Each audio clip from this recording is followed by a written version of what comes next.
இப்போ இந்த வாரத்து ராசி பலன் துலாம் ராசிக்கு, அதாவது வெள்ளியிலிருந்து அடுத்த வியாழன் வரைக்கும். அ இது ரெகுலரா இனிமே வெள்ளிக்கிழமை, வெள்ளிக்கிழமை வந்துகிட்டு இருக்கும். இப்போ துலாம் ராசியை பொறுத்தளவுக்கு, உங்களோட கிரகநிலைகள் எடுத்துக்கிட்டிங்கன்னா, ராசியிலேயே சூரியன், புதன், செவ்வாய் இருக்குது. அடுத்தது பார்த்தீங்கன்னா, 2ஆம், 3ஆம், 4ஆம் இடத்துல சந்திரன் இருக்காரு. ஸோ நடுவுல ஒரு 3 நாள் உங்களுக்கு ரொம்பவே ஆதாயமா இருக்கும். 5ஆம் இடத்துல ராகு, 6ஆம் இடத்துல சனி பகவான், 10ஆம் இடத்துல குரு நல்ல பலன் தர மாதிரி இருக்கு. 11ஆம் இடத்துல கேது, 12ஆம் இடத்துலயும் ராசியிலயும் சுக்கிரன் இருக்கிறது உங்களுக்கு நல்ல ஒரு அமைப்பா இருக்கும். இந்த வாரம் துலாம் ராசிக்காரங்களுக்கு வாழ்க்கையில சமநிலை முக்கியமா இருக்கும். வீட்லயும் குடும்ப உறவுகள்லயும் ஒத்துழைப்பு நிறைய கிடைக்கிற மாதிரி இருக்கு. சில உறவுகள் மனசாட்சியை தேடி உங்ககிட்ட நெருங்கி வர வாய்ப்புகள் இருக்கு.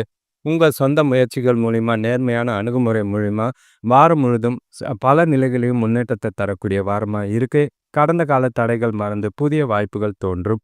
ஆனா, அத உங்களோட ஆராய்ச்சி மற்றும் கவனத்தோட முன்னெடுக்க வேண்டியதா இருக்கு. எந்த ஒரு விஷயத்துக்கும் அவசரப்படாம நிதானமா கொண்டு போனீங்கன்னா நல்லது.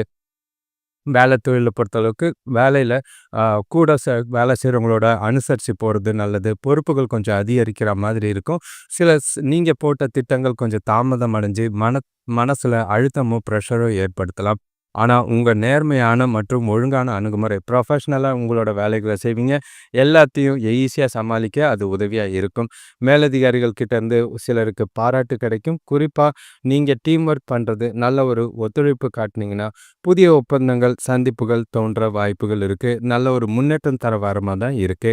ஆனா, அவற்றை முழுசா எல்லா விஷயத்தையும் ஆராய்ஞ்சு பொறுமையா யோசிச்சு செய்றது நல்லது.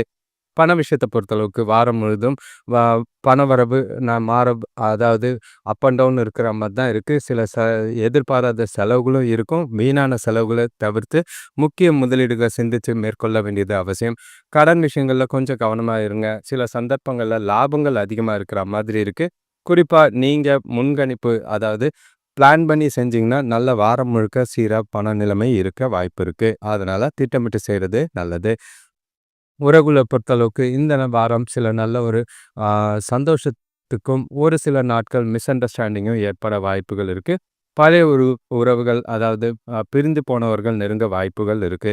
நண்பர்கள் மற்றும் குடும்ப உறுப்பினர்கள் உங்களோட முயற்சியை மதிக்கிற மாதிரி இருக்கும். தனக்கூட நல்ல ஒரு டைம் ஸ்பெண்ட் பண்ணக்கூடிய வாரமா இருக்கு. சில சந்திப்பு நிகழ்வுகள் உங்களோட உறவுகள மேம்படுத்துற மாதிரி இருக்கும். இந்த வார இறுதி உங்களுக்கு சந்தோஷத்தை ஏற்படுத்தி குடுக்குற மாதிரி இருக்கும். குடும்பத்தோட அதிக நேரம் ஸ்பெண்ட் பண்ற மாதிரி இருக்கு. ஆரோக்கியத்துல சாதாரணமான நிலை. சின்னதா மன அழுத்தம் இருக்கலாம். சில சமயங்கள்ல யோகா மற்றும் நடைப்பயிற்சி செஞ்சீங்கன்னா நல்லது. சின்ன சின்ன பிரச்சனை தான். பெரிய அளவுகள்ல பாதிப்புகள் எதுவும் இருக்காது. ஆரோக்கியத்த பத்தி கவலை இல்லை.